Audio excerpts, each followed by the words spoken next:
Halo semuanya yang sudah gabung di Teams. Eh, dengar suaranya Pak Alim jelas?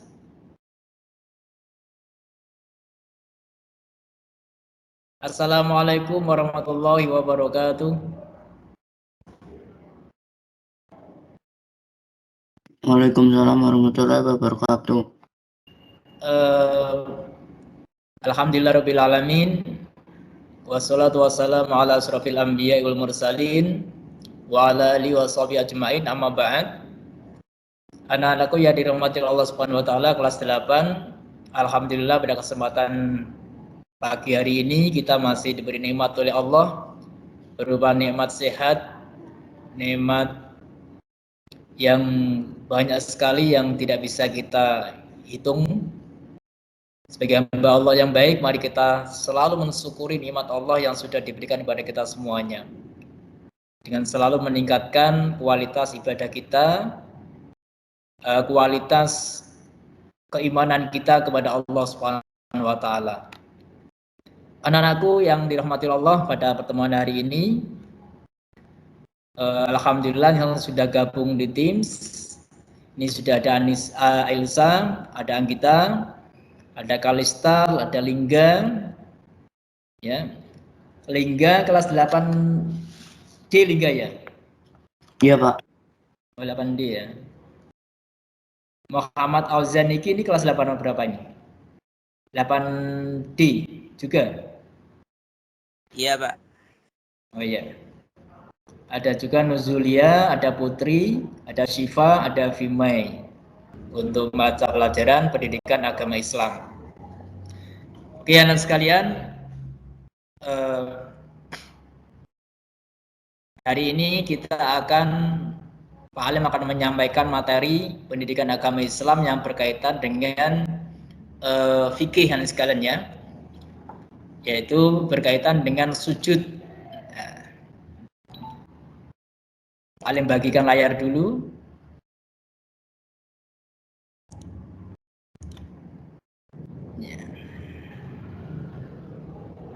Nah,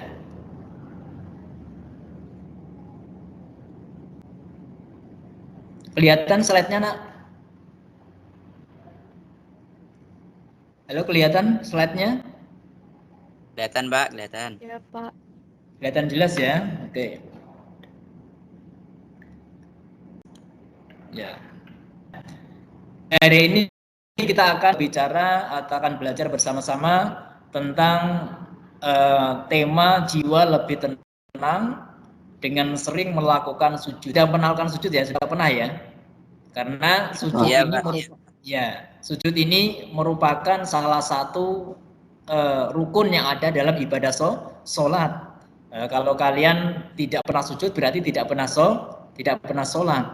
Ya, sujud ini merupakan salah satu rukun dalam ibadah sholat yang kita lakukan sehari 5 waktu itu.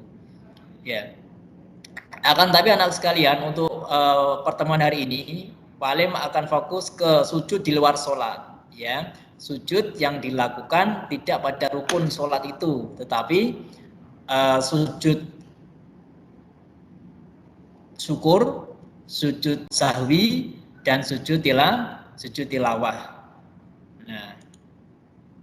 Nah ini ya, sujud syukur, sujud sahwi, dan sujud tilawah. Oke. Sebelum Pak Alim menyampaikan materi pada isi pokok pematerinya, akan Pak Alim sampaikan dulu kompetensi dasar. Ya, kompetensi dasar pada pertemuan hari ini, materi pada hari ini adalah menjelaskan ketentuan sujud syukur, tilawah, dan sahwi serta hikmahnya. Ini untuk kompetensi dasarnya. Kemudian tujuan pembelajarannya. Nah, tujuan pembelajaran pada hari ini, jadi KBM ini Pak Alim lakukan ada beberapa tujuan pembelajaran. Yang pertama, setelah kalian mengikuti KBM pada hari ini secara online, Pak Alim mengharapkan yang pertama kamu bisa menjelaskan pengertian sujud syukur, sujud sahwi, dan sujud tilawah dengan benar. Kemudian tujuan pembelajaran yang kedua, bisa menunjukkan dalil tentang sujud syukur, sujud sahwi, dan tilawah dengan benar. Tujuan yang ketiga bisa menjelaskan macam-macam sujud itu dengan benar. Kemudian yang berikutnya, tujuan yang keempat bisa menjelaskan ketentuan sujud syukur, sujud tilawah, dan sujud sahwi dengan benar. Tujuan pembelajaran yang kelima yaitu bisa mempraktekkan tata cara sujud syukur, tilawah, dan sahwi dengan benar. Dan yang terakhir bisa menjelaskan hikmah sujud syukur, sujud tilawah, dan sahwi dengan benar. Nah, ini adalah beberapa poin tujuan pembelajaran yang akan Pak Alim terapkan pada KPM pada hari ini. Kalian sekalian, silakan kalian perhatikan video pembelajaran video seperti ini ya. Ini adalah salah satu contoh atau selebrasi para pemain sepak bola yang melakukan sujud syukur ketika mencetak gol. Dari sekian banyak gaya selebrasi di lapangan hijau, belakangan ini muncul tren selebrasi sujud yang dilakukan oleh para aktor lapangan hijau. Selebrasi sujud syukur identik dengan sepak bola muslim di dunia. Nama-nama tenar seperti Dambaba, Muhammad Salah, Sadio Mane, dan para pemain tim Indonesia sering melakukan selebrasi ini setelah mencetak gol.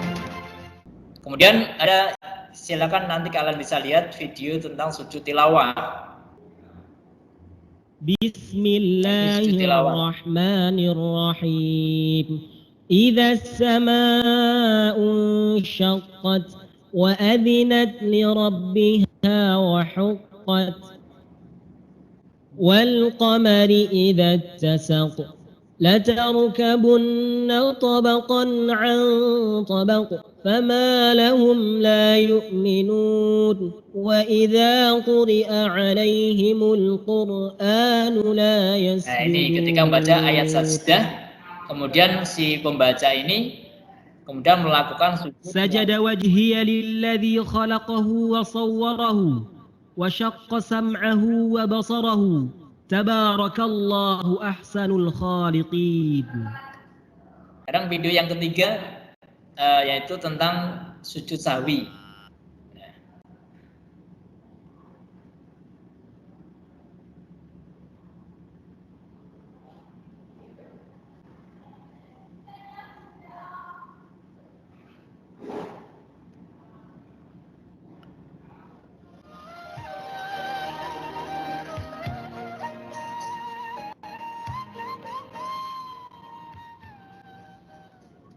Allahu Akbar.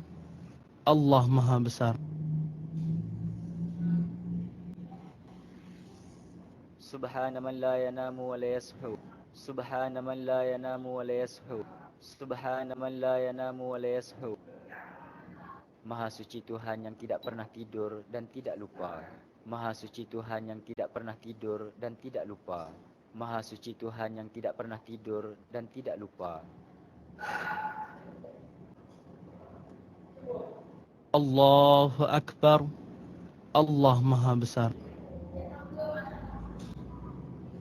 Rabbighfirli warhamni wajburni warfa'ni warzuqni wahdini wa'afini wa'fu anni. Wahai Tuhan, ampunilah aku, kasihanilah aku, tampungkanlah kekuranganku, angkatlah darjatku, berikanlah rezeki kepadaku, berilah petunjuk kepadaku, berilah kesehatan padaku, dan maafkan aku. Allahu Akbar. Allah Maha Besar.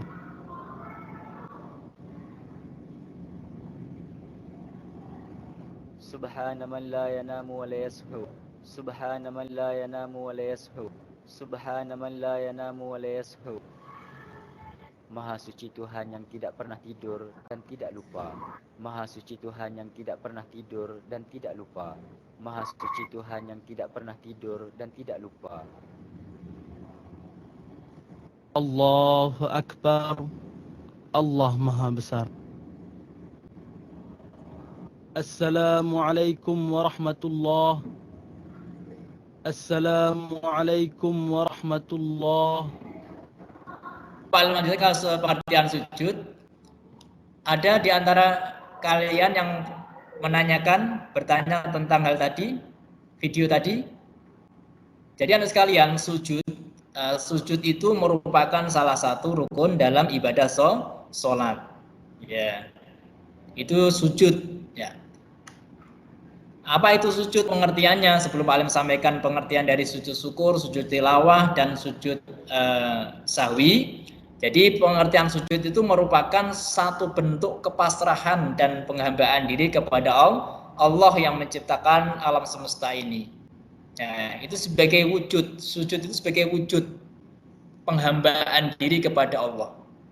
Karena apa anak sekalian? Hanya kepada Allah lah kita bersujud. Ya. Hanya kepada Allah lah kita menyembah. Adapun kepada sama manusia kita diperintahkan untuk saling menghormati saja. Ya. Kita itu sebagai umat Islam sujud kita lakukan hanya kepada Allah. Tidak boleh kita sujud kepada sesama hamba Allah. Ya. Pada saat kita sujud maka dahi, telapak tangan, kaki, dan lutut semua menempel ke tanah atau ke lantai. Nah, jadi posisi ini merupakan posisi yang paling ideal, bentuk kepasrahan, ketundukan, dan kepatuhan total kepada Allah Subhanahu wa Ta'ala. Ada beberapa macam sujud. Dan sekalian ya, sujud itu dibagi menjadi sujud di luar sholat itu dibagi menjadi 3. Ya, macam-macamnya sujud dibagi menjadi 3. Yang pertama ada namanya sujud syukur, ada namanya sujud sahwi, dan ada namanya sujud tilawah. Nah, ini macam-macam sujud. Kemudian Pak Ilmu lanjutkan, apa itu sujud syukur, apa itu sujud sahwi, dan apa itu sujud tilawah. Kemudian ketentuannya bagaimana akan Pak Ilmu lanjutkan.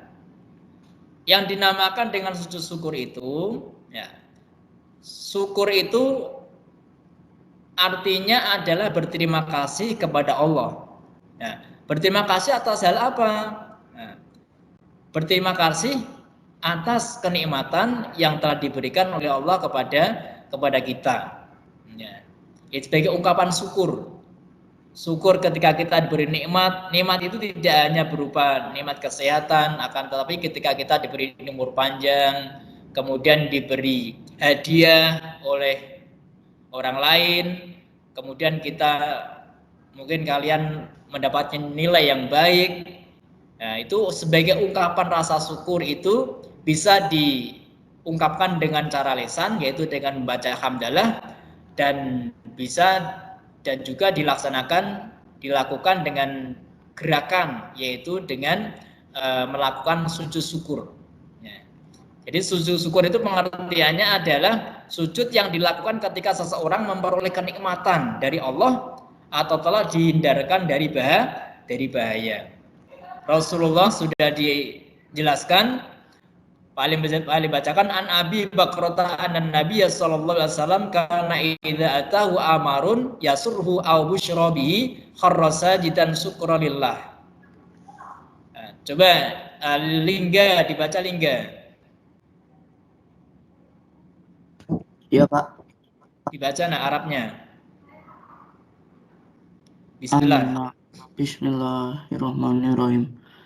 Anna ibakrota anan na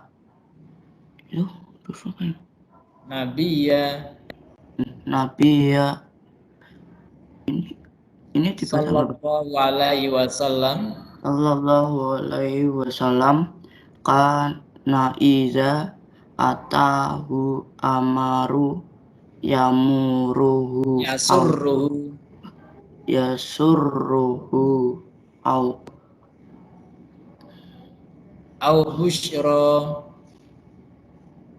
au busra bihi kharasa hidan syukron ilahi.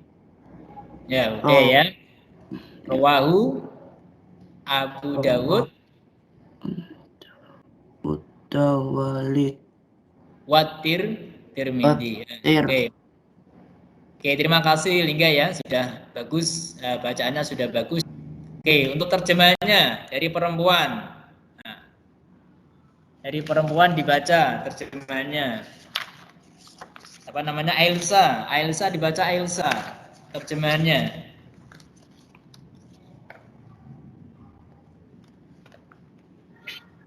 Dari Abu Bakar, sesungguhnya apabila datang kepada Nabi sesuatu yang menggembirakan atau kabar suka, beliau langsung sujud kepada Allah. Oke, terima kasih Elsa ya. Jadi paling ulangi, Nabi menganjurkan dalam hadisnya an Abi Bakrata anan Nabi sallallahu alaihi wasallam kana idza atahu amarun yasurruhu au busyra bihi kharra sajidan syukralillah.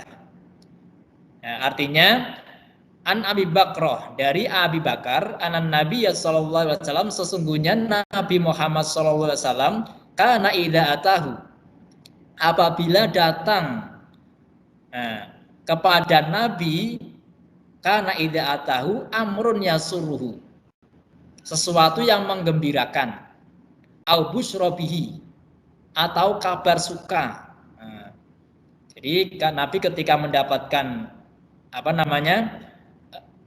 mendapatkan sesuatu yang menggembirakan atau kabar suka, maka kharra sajidan, beliau langsung sujud. Kharra sajidan syukralillah, beliau langsung melakukan sujud syukur kepada Allah. Nah, ini hadis ini menandakan bahwa melakukan sujud syukur ketika kita mendapatkan nikmat itu benar-benar sangat dianjurkan dalam Islam. Sebagai gambaran yang sudah dilakukan oleh Nabi kita Nabi Muhammad SAW. Anak sekalian, sujud syukur itu dilakukan karena beberapa sebab. Yang pertama, karena mendapatkan nikmat dari Allah. Nah, nikmat itu banyak sekali. Bisa berupa umur panjang, bisa berupa kesehatan. Bisa misalkan kita diberi hadiah oleh orang lain, Allah memberikan nikmat lewat orang, kemudian orang itu memberikan hadiah. Nah itu. Kemudian mungkin nikmat ketika kalian mengerjakan soal penilaian tengah semester, penilaian akhir semester, ternyata nilainya bagus semuanya, lulus, kemudian naik kelas. Ini merupakan sebuah nikmat dari Allah. Ya, ini sebagai anjuran dari agama Islam, kita dianjurkan untuk melakukan sujud syukur. Ya, nah itu. Kemudian sebab yang kedua, sebab sujud syukur dilakukan itu yang kedua adalah terhindar dari bahaya. Seperti yang paling saya sampaikan tadi, ketika terjadi kecelakaan, mobilnya walaupun rusak tetapi penumpangnya selamat semuanya. Nah, itu merupakan nikmat. Nah, merupakan sesuatu yang perlu kita syukuri. Karena kita sudah terhindar dari bahaya. Kemudian yang langkah-langkah untuk melakukan sujud syukur itu yang pertama menghadap kiblat dulu. Dalam menghadap kiblat kemudian hatinya niat untuk sujud syukur. Kemudian setelah niat langsung sujud seperti dalam sholat. Nah, sujud seperti dalam ibadah sholat. Tangannya nempel, dahinya nempel, kakinya mancat di tanah. Nah itu. Tata caranya sama, tata cara sujud syukur dengan sujud yang di dalam sholat itu sama. Cuma bacaannya yang beda. Nah, bacaannya yang beda. Kalau sujud dalam sholat itu bacaannya subhana rabbiyal a'la wa bihamdih. Itu kalau dalam sholat. Tapi kalau dalam sujud syukur bacaannya yaitu subhanallah walhamdulillah wala ilaha illallah wallahu akbar. Wala haula wala quwata illa billahil aliyyil azim. Nah, ini bacaan ketika seseorang melakukan sujud syukur. Setelah sujud dan membaca doa ini, kemudian duduk kembali dan salam. Ya, sekalian kelas 8, jadi ini adalah tata cara untuk melakukan sujud syukur, menghadap kiblat dan salam. Nah, ini adalah tata cara sujud syukur. Ya. hikmah dari sujud syukur itu yang pertama adalah orang yang mendapatkan nikmat dan kelebihan. Sebentar ini ya. Orang yang mendapatkan nikmat dan kelebihan kalau tidak berhati-hati dapat lupa diri sehingga menjadi angkuh atau sombong. Nah ini, ketika kita mendapatkan nikmat, kalau kita tidak berhati-hati, nikmat itu bisa menjadikan kita sombong.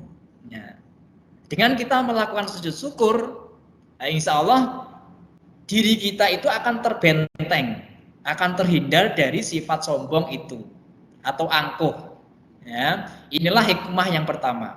Kemudian yang kedua, hikmah yang kedua adalah memperoleh kepuasan batin berkaitan dengan anugerah yang diterima oleh Allah. Bisa merasakan kepuasan batiniah. Hati kita menjadi tenang, ya, menjadi nyaman. Nah, ini karena kita selalu bersyukur dengan sujud syukur. Yang ketiga, merasa dekat dengan Allah. Nah, sehingga memperoleh bimbingan dari hidayahnya. Dengan kita sujud syukur, hati kita itu merasa dekat dengan Allah yang menciptakan kita. Dengan kita dekat dengan Allah, insya Allah kita akan selalu dibimbing dalam hidayahnya. Ya, yang keempat, hikmah sujud syukur yang keempat adalah memperoleh tambahan nikmat dari Allah. Karena ada sebuah ayat dalam Al-Quran, la in syakartum la azidannakum. Jikalau ketika aku berikan nikmat kepadamu, nah, dan kamu mensyukurinya, la in syakartum la azidannakum, maka Allah akan selalu terus menambah nikmat yang diberikan kepada kita. Itu janji Allah dalam Al-Quran. Ya, itu adalah janji Allah dalam Al-Quran. La in syakartum la azidannakum. Dan ini wajib kita yakini. Maka kalau kita mau mendapatkan nikmat yang lebih banyak, kita harus pandai-pandailah menjadi hamba Allah yang selalu bersyukur, baik secara lisan membaca hamdalah dan baik secara perbuatan dengan melakukan sujud syukur. Nah ini. Dan sekalian, kemudian kita ke sujud yang kedua. Ya, tadi sudah paham nak saya ya? Ada yang tanyakan? Nah, pengertian sujud sahwi itu adalah sujud yang dilakukan karena lupa atau ragu-ragu dalam sholat. Nah, tadi kayak video nomor 3. Video nomor 3 itu kan praktek sujud sahwinya. Jadi sujud sahwi itu dilakukan kalau ada seorang yang lagi sholat, kemudian dia ragu-ragu rokaatnya. Nah, apakah 4 rokaat atau 3 rokaat? Dia ragu-ragu.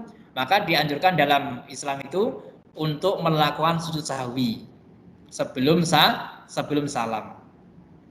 Sujud 2 kali dan dilakukan setelah membaca tahiyat akhir sebelum salam.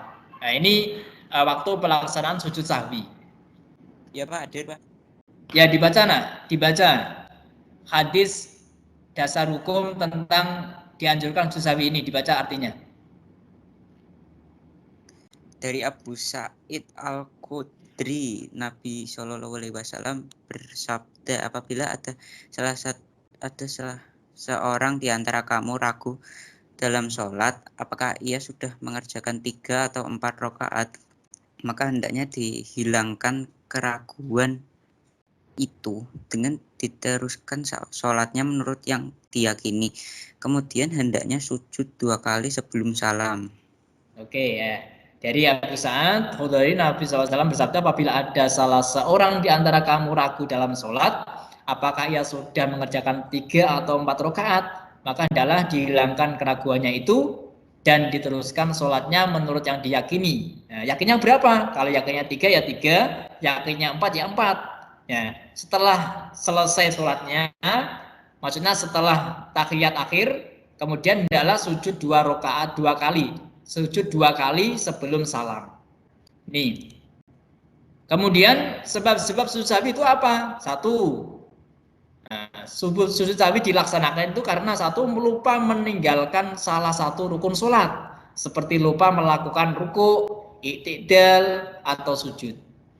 Nah, kemudian yang kedua, lupa atau ragu-ragu jumlah rakaat. Nah, kemudian yang ketiga, lupa membaca doa kunut bagi yang membiasakan doa kunut. ketika sholat subuh ya, sholat subuh kalau lupa sholat doa kunutnya, sujud sahwi sebelum salam di tahiyat itu. Kemudian yang berikutnya lupa melakukan tasyahud awal. Nah, ketika sholat duhur, sholat maghrib, sholat isya, sholat ya asar, kok lupa tahiyat awalnya lupa, maka ketika sebelum salam dianjurkan untuk sujud sahwi. Dan sebab yang kelima, kelebihan atau kekurangan dalam jumlah rakaat. Nah, ini kelebihan, misalkan jatahnya asar 4 rakaat, kok tiba-tiba melakukan sampai 5 rakaat. Nah, sehingga kamu ingat loh, saya kok 5 rakaat. Ya, kamu sujud sahwi. Nah, itu ya. Ini sebab-sebab sujud sahwi. Kemudian dasar hukumnya, tata cara ini tadi sudah dasar hukumnya, sekarang tata cara sujud sahwi.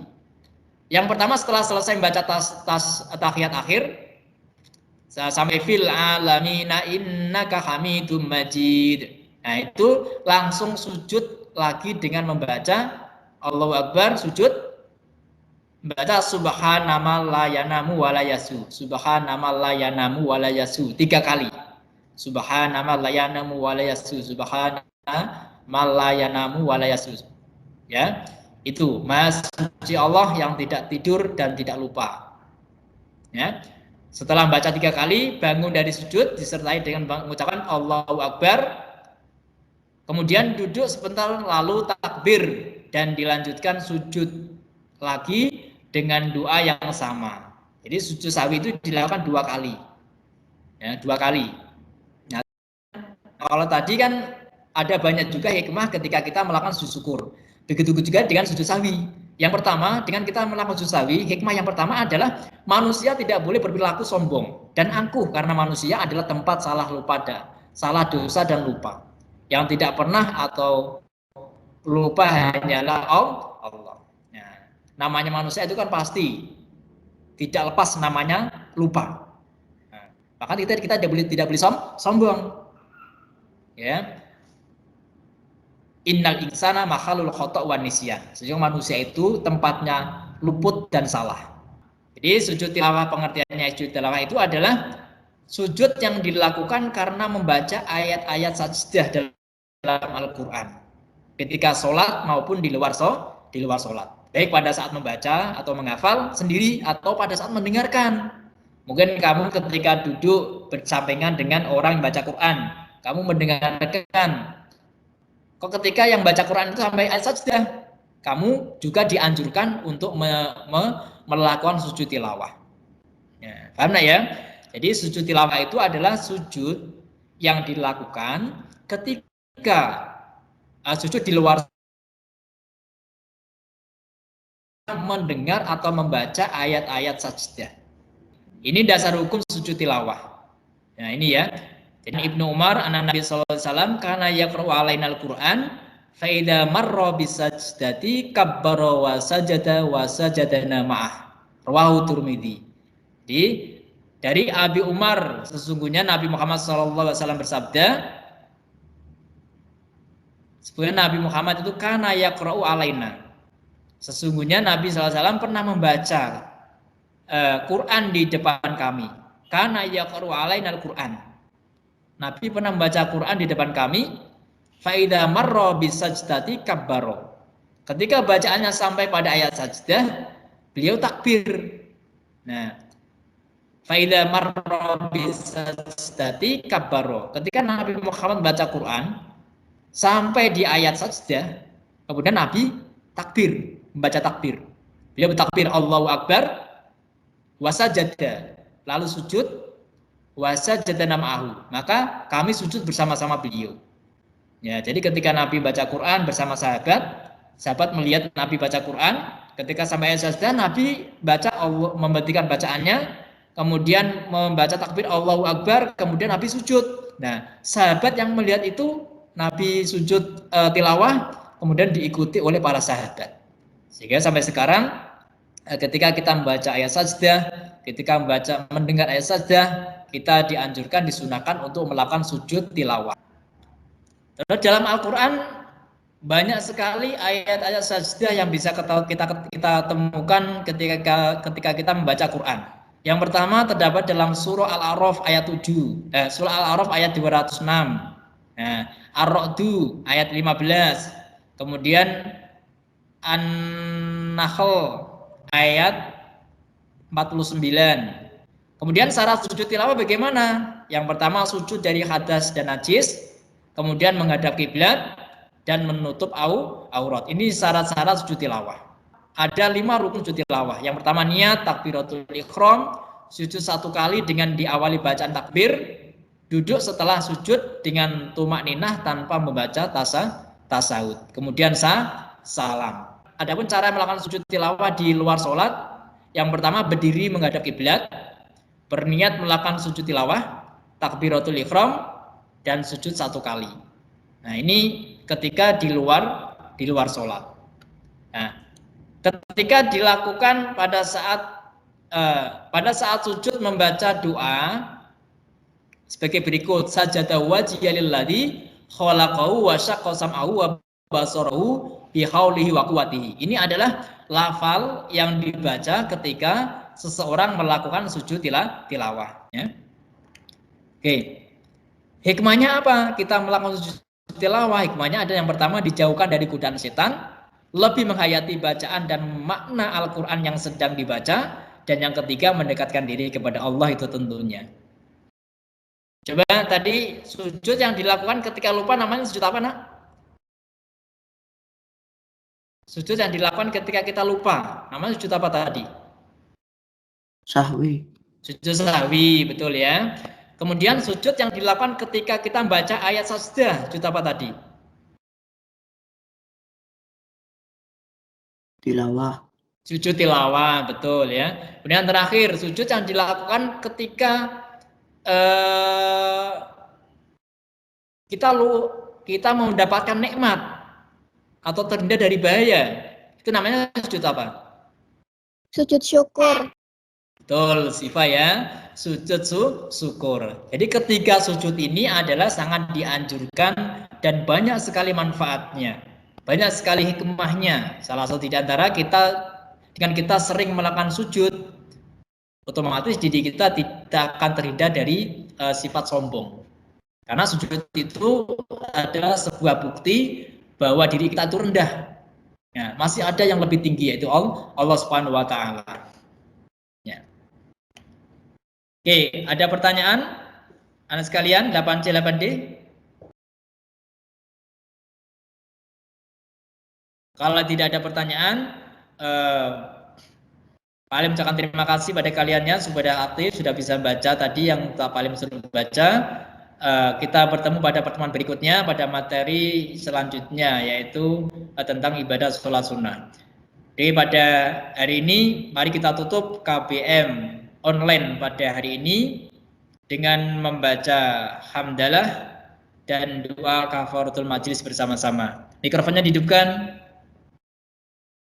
Alhamdulillahi rabbil alamin. Subhanakallahumma wa bihamdika asyhadu an la ilaha illa anta astaghfiruka wa atubu ilaik. Terima kasih atas perhatiannya. Assalamualaikum warahmatullahi wabarakatuh. Waalaikumsalam warahmatullahi wabarakatuh.